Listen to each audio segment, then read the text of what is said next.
Hello and welcome to National Safeguarding Week. My name is Declan Frew and I am a safeguarding social worker working within Adult Social Care's county-wide safeguarding social work team. My role is primarily to make decisions about safeguarding referrals, work alongside other partner agencies and most importantly of all, work with the people of Cumbria to ensure that they are safe from abuse and neglect. Partner agencies that we work with include the police, community and acute health services, third sector care providers and various other stakeholders involved in the social care sector. So what is adult safeguarding? Well, the local authority has a duty under the Care Act 2014 to ensure that vulnerable adults are free from abuse and neglect.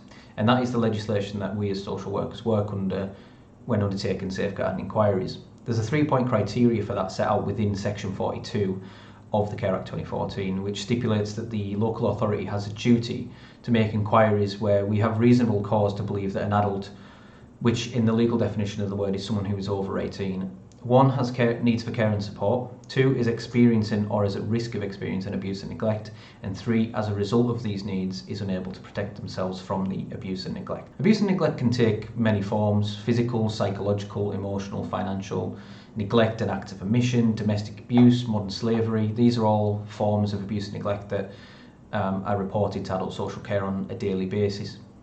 The Cumbria Safeguarding Adults Board threshold tool supports our decision making on reportable and non-reportable concerns, and it provides more information on what constitutes abuse and helps to understand how to recognise the signs, and that's particularly useful for providers and individuals who are perhaps not as familiar with the safeguarding procedures. It's important to stress that while it is the duty of the local authority to inquire about allegations of abuse or neglect and to make sort of formal inquiries about abuse and neglect, safeguarding is everybody's business, meaning that each individual needs to take responsibility for reporting issues of safeguarding through the right channels, whether that be within their own organisations or whether that be through individuals making those choices to report it to adult social care. However, where it is suspected that a crime has been committed, the police must always be contacted in the first instance, and you can visit the Cumbria Safeguarding Adults Board website for the multi-agency safeguarding adults policies and procedures should you need to. And to explain a little bit more about safeguarding and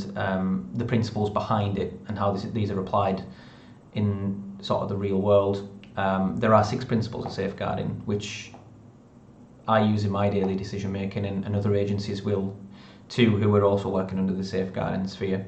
And these are partnership, which includes working alongside other agencies and everybody else involved in the safeguarding process to ensure the best outcome. Proportionality, which is ensuring that the approach used is appropriate and necessary for that person and that individual circumstance. Prevention, which looks to nip safeguarding issues in the bud before they arise. Empowerment, which looks to involve the person in the safeguarding process and allows them to exercise choice through this process. And accountability, which is each agency being aware of their responsibilities and following them through and raising concerns where appropriate. So now that we've had a little bit of an explanation of safeguarding, we'll have a look at how safeguarding issues are reported. And there is only one pathway. It's through Adult Social Care's single point of access, or SPAR as it's sometimes called, and the details of that can be found on the CSAB website. For non-urgent professional advice and guidance on safeguarding issues, you can email the team at safeguardingadults@cumbria.gov.uk. And that's all from me. Thanks now. Bye bye.